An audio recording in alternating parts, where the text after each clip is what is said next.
Hello, Chem 1B. This is Chapter 22, Lecture Video 8. It's our last lecture video in this chapter. And we're going to be talking about a couple things. We're going to be talking about the other two complex shapes that have different splitting patterns, the tetrahedral and the square planar. And then we're also going to be talking about how color is affected by our splitting energy. So let's talk about the orbital energies for different geometries, right? Last couple videos we talked about octahedral. Now let's talk about tetrahedral and square planar. So these are the splitting patterns for, in this case, tetrahedral and square planar. Now you need to know these as well as the octahedral, right? We know the octahedral is this splitting pattern.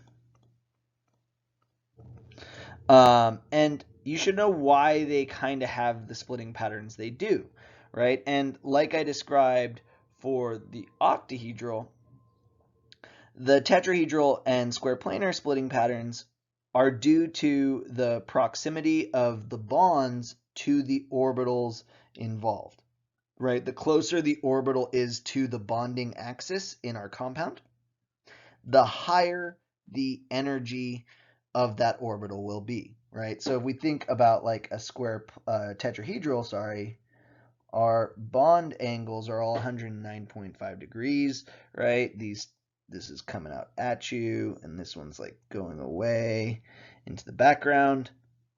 And the orbitals that fit this one the most are these three here for our tetrahedral, right?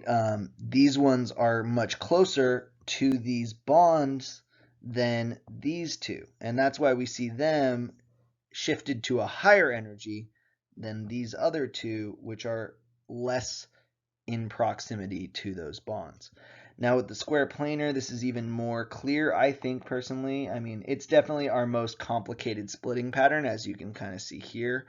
But if we look at the square planar here, we have bonds along the x and y axis here. So anything that has a bond along, or an orbital along that axis, is going to be split to a much higher energy. Hence, this one being the highest energy splitted orbital of the square planar, because as you can see, our orbitals here are right on that xy axis. So this guy gets split up to the highest energy. Right below it, we have the bonds here in a square planar, and you can see these orbitals are sandwiched in between each one of those bonds, causing them to split to our next highest. Then finally, we have this one, which kind of has like that donut orbital, this guy, all on those bond axes, and it's our third highest split, or our second to last, I guess. And then these two, they basically, they're not really on the axis as much as the other ones. We have these lobes, they're above it. These ones are below it, above it, and below it here for these. And they split to the same level, and they're our lowest splitted energies. So that's kind of why the splitting patterns happen, and you should have an idea as to that reasoning. You do need to know a couple things about these. Tetrahedral complexes are always high spin complexes. And what that means is when we're filling them, we always fill one electron in each one of the 5 orbitals before we pair any of them up, right? So if I had 6 electrons, this would always be it for, doesn't matter what the ligands attached to the tetrahedral are. As soon as it's a tetrahedral, they have very small splitting differences between the orbitals because they're all pretty close to the bonding axes of a tetrahedral. So the splitting difference is not as much as an octahedral or square planar. So they're always high spin. The second thing with square planar you should know is basically, I just want you to fill bottom to top. We're just going to follow off-bow principle for the square planar. Don't worry about high spin, low spin. So 1, 2, 3, 4, 5, 6, 7, 8. And if we had 9, we'd go there and just fill lowest to highest energy with these. I will tell you when a complex is either tetrahedral or square planar. I will not tell you whether it's octahedral. So you need to be able to look at the compound and go, oh, there's 4 things attached to it. So it's either tetrahedral or square planar, but since they both have 4 things attached, I will tell you, hey, this is a square planar, this is tetrahedral. And that'll tell you which of these diagrams to fill in. Now, you do need to know the diagram. Yeah. One of the things that we can talk about with these splitting patterns and crystal field theory is the actual origin of colors of our compounds. Most transition metal compounds are colored. They're not clear or white. And one of the equations that we kind of need to know is the Planck's equation for the energy of a photon of light, and that is either E is equal to Planck's constant times the frequency, or Planck's constant times the speed of light divided by the wavelength.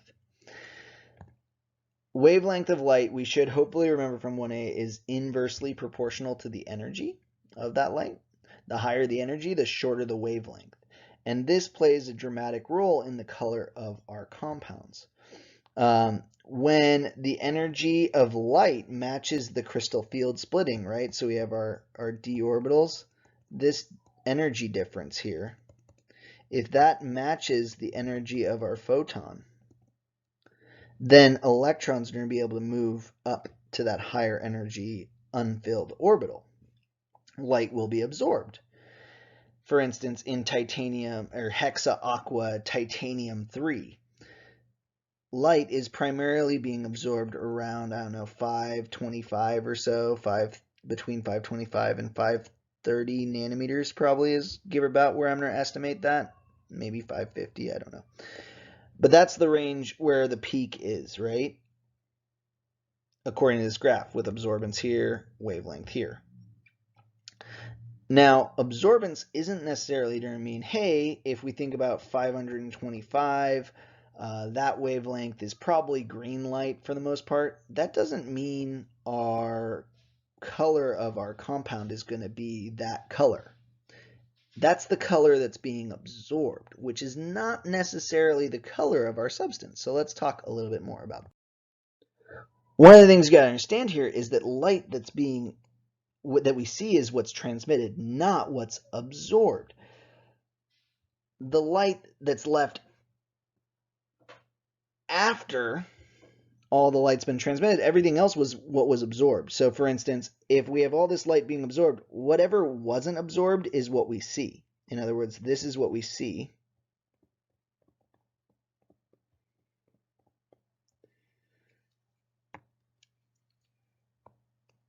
This is everything else. So what we see isn't at all being absorbed. It's the only thing that really wasn't absorbed, in other words. So the color wheel plays a pretty big role in this part, which is kind of funny because it's something you probably learned in, 2nd or 3rd grade. I'm going to give you this on the test for exam 4. You don't need to memorize the color wheel. I mean, you probably should have a general gist of what it looks like, but by now, hopefully, but if you don't, that's okay. I'm going to provide it. When light is absorbed, an electron is going to be excited from one of those lower d orbital energy, lower energy d orbitals to a higher one. So let's say I have an electron here. It's going to jump up if the light is being absorbed into one of these higher ones. Now, the splitting energy here, delta O, is the amount that would need to be absorbed for this electron to move from there to there. We can take this energy, plug it into E is equal to hc over lambda to figure out what wavelength of light is being absorbed. And that's great, but that won't tell us what the color of our compound's probably going to be. That's the wavelength of light being absorbed, not transmitted. If we have absorption, let's say here, we can use this wheel to figure out what's going to be transmitted. If red light's being absorbed, then green light is transmitted. Or in other words, this is what we see. If this was being absorbed, then that is what we see.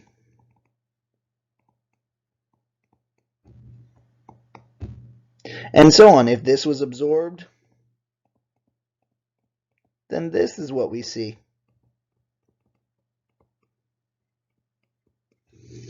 And so using the color wheel, if we know how much energy is being absorbed, we can figure out what color the complex would actually be, or vice versa. If we look at the complex, the compound, and see that it's a green compound, then we know the absorption of light is in the red light region. And that gives us a pretty good idea of the energy of the splitting. So I'm going to erase some of this stuff so I have some more room for the other things I'm going to put on the slide. Compounds are colored in the transition metal block because of this crystal field splitting energy, matching the energy of visible light. So for instance, I can tell you that this guy's probably green, this guy's probably violet, and this guy's probably yellow. I could do this without you having them labeled, right? I could say something along the lines of, let's say, I don't know what these colors are, and I'm told that, hey, these compounds are either green, violet, or yellow. I know that this guy is a strong field ligand. This guy's kind of in the middle, and this is a weak field ligand. In other words, I know this splitting energy is the smallest, this splitting energy is the middle one, and this splitting energy is the largest one. Because of that, I know something about the energy, right? I know this one has the highest energy, O0, or O0, octahedral splitting. And since I know the color options that I have for these compounds are green, violet, or yellow, I can kind of tell, hey, which one of these matches which one based on this. Now, we need to have a basic idea of the visual spectrum and how much energy they have, right? One thing you hopefully do know is that red light is the weaker / lower energy, and energy increases as we go across this way.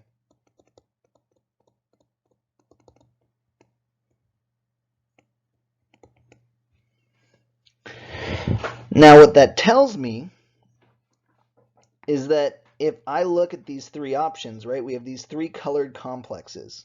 The color is what we're seeing, not what's being absorbed. I know that the green light, what we see, is absorbing in the red.